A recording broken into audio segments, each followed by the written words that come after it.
Hey, hey. Happy Father's Day weekend.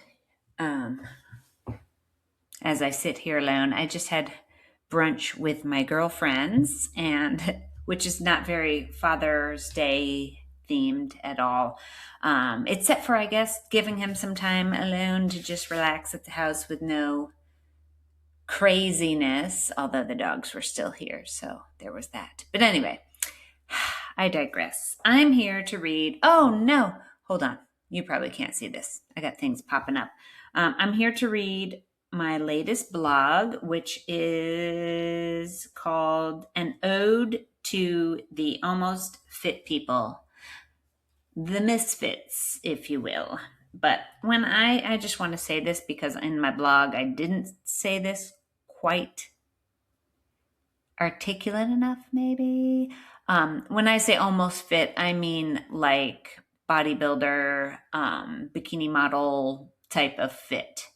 There's different levels of fitness and different levels of commitment, and you've got to be specific on what you're willing to sacrifice and work for. So, that being said, I read these out loud because I have a few people in my life who are so busy that this isn't something they would read, but something they would listen to while they're driving in a million directions in their car. So here we are. Um, so I said, I want to dedicate this one to the almost fit people, the people in the middle, or the people with the outline of a six pack, but still have a bit of fluff. Hello, me. The people who care, the people who try, the people who know what a macro is, but occasionally choose not to look, both past and present. The people who own a food scale but don't bring it into a restaurant. The people who meal prep on Sunday but still end up eating chips and salsa on an occasional Friday. People who can tell you the protein content of Greek yogurt, but still sneak a few bites of real dessert here and there. My people. These are my people. So I had applied to be a coach for my coach, and I got turned down. And while yes, I was of course sad, but realistically, if you're trying to sell something, you want to show what the results might look like. And so it's marketing, and I don't fit into that for sure. And I don't even know if that's the real reason. They probably got a gajillion applications as well. And you have to sift through all those. Plus, I've got a lot of stuff on my resume that is very contradictory, or not even contradictory, but just a lot.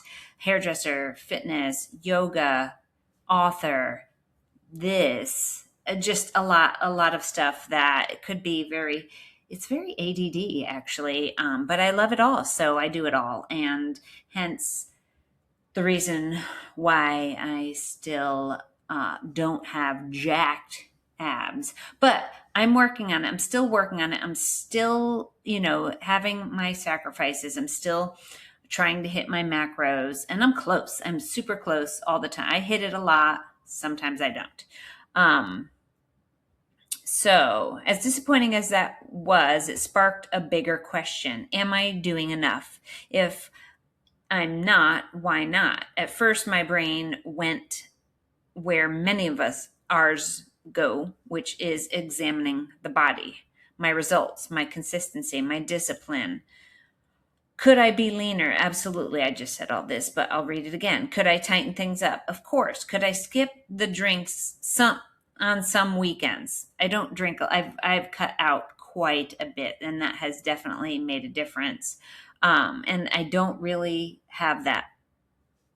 I don't have like an exact pattern of that. It's very random.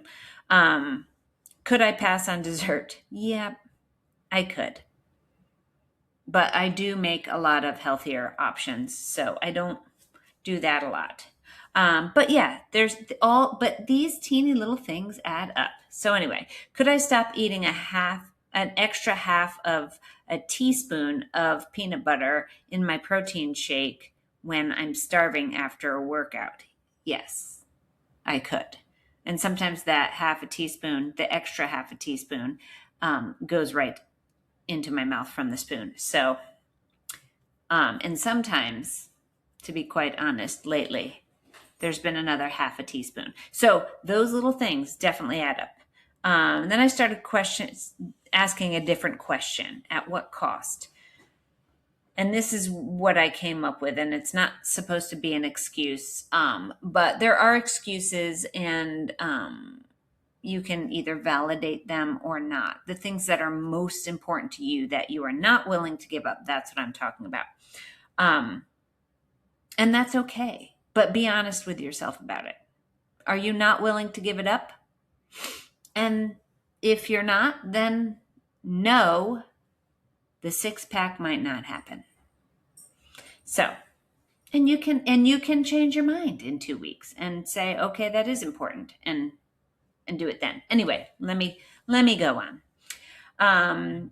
Because every result has a price tag attached to it. The fitness industry loves showing us the result, the abs, the definition, the muscle, the transformation.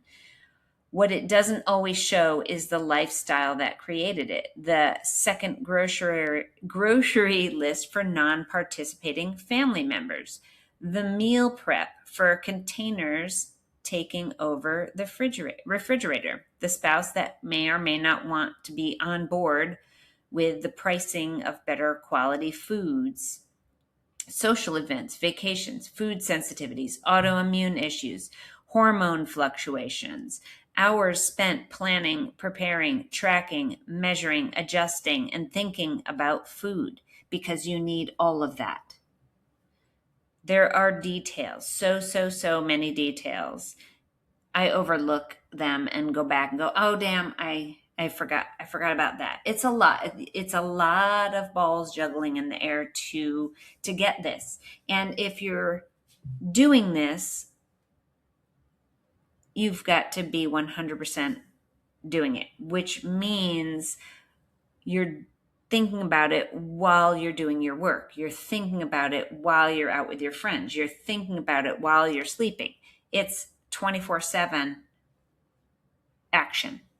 While some people are willing to make fitness the center of their lives, many of us are trying to fit fitness into a life that is already full. We have families, we have friends, jobs, dogs, yards, books to write, businesses to run, people to love. We are trying to build healthier bodies while still participating in our own lives.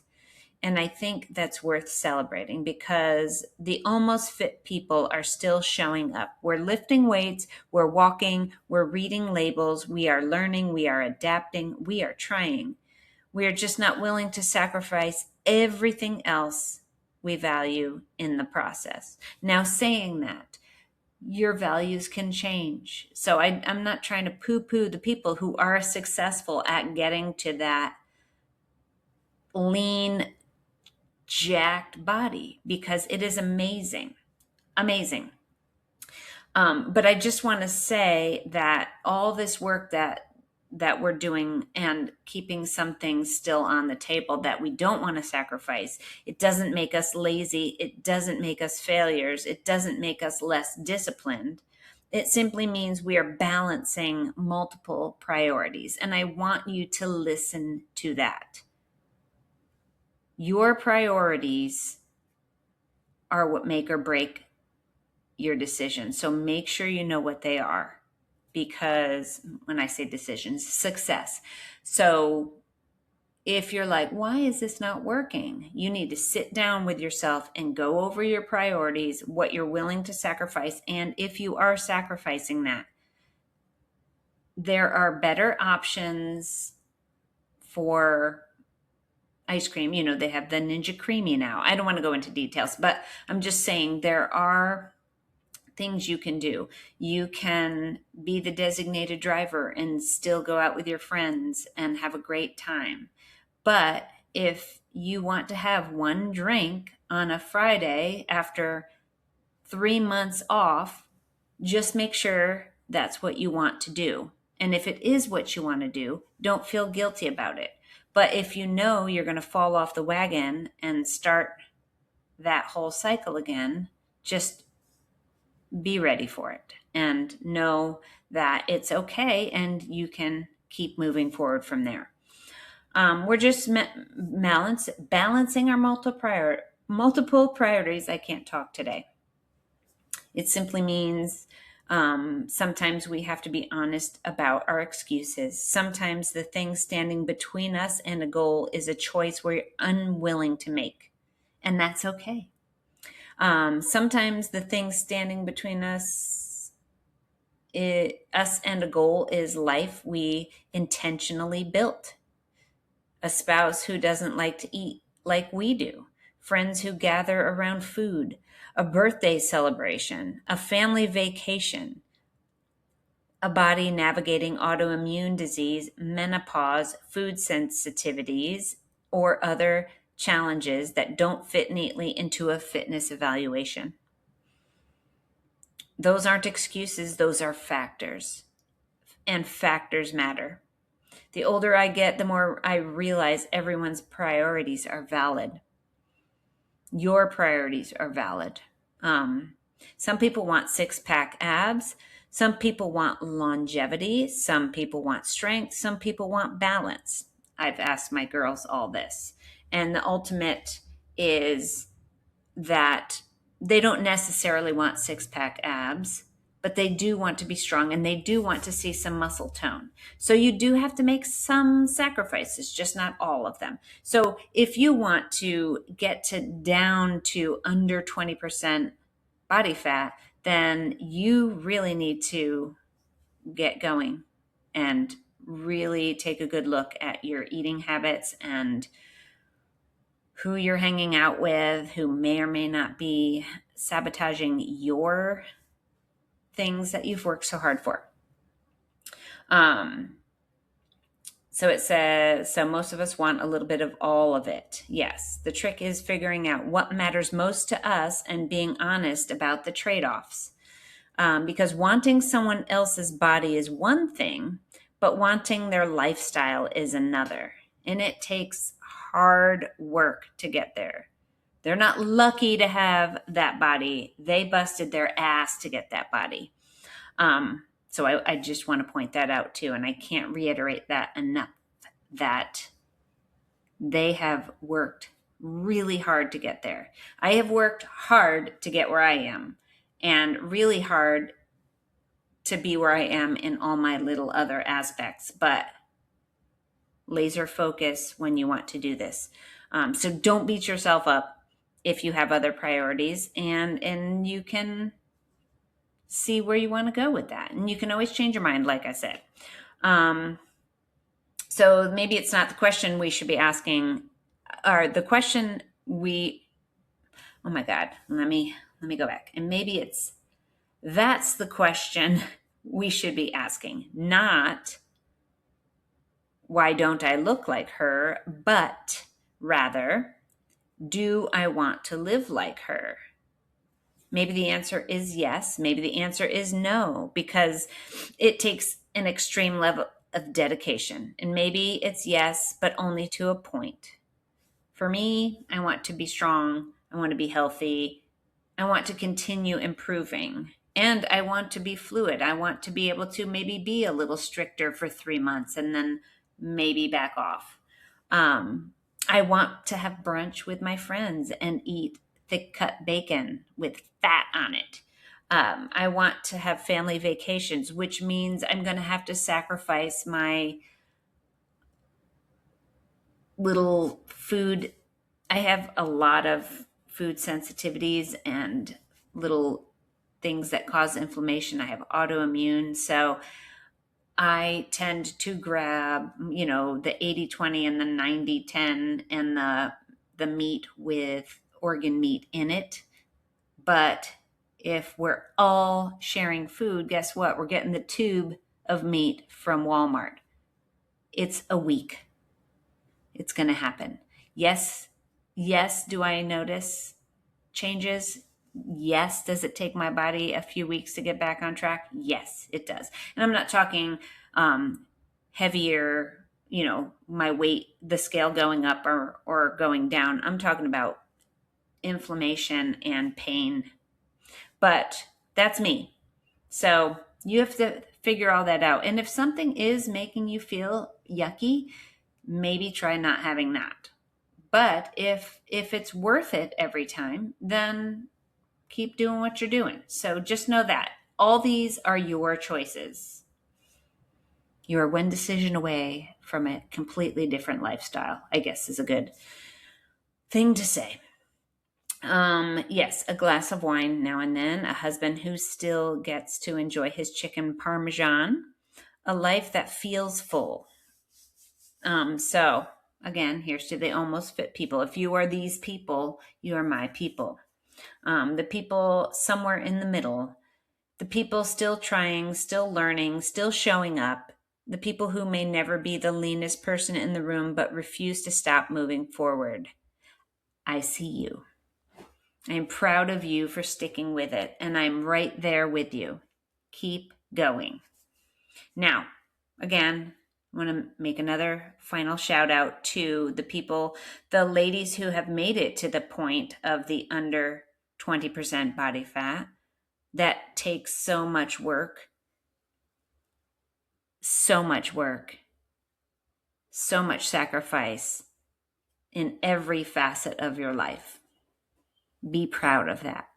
And that's it. That is it. So I hope that helped someone, one person that is struggling. It all comes down to what you want to sacrifice and work on and focus on. And if that's everything, you can still do it. So I haven't made up my decision yet. I am keeping moving forward. I am sacrificing everything I possibly can, but I'm still having a good time in life. Have a great day.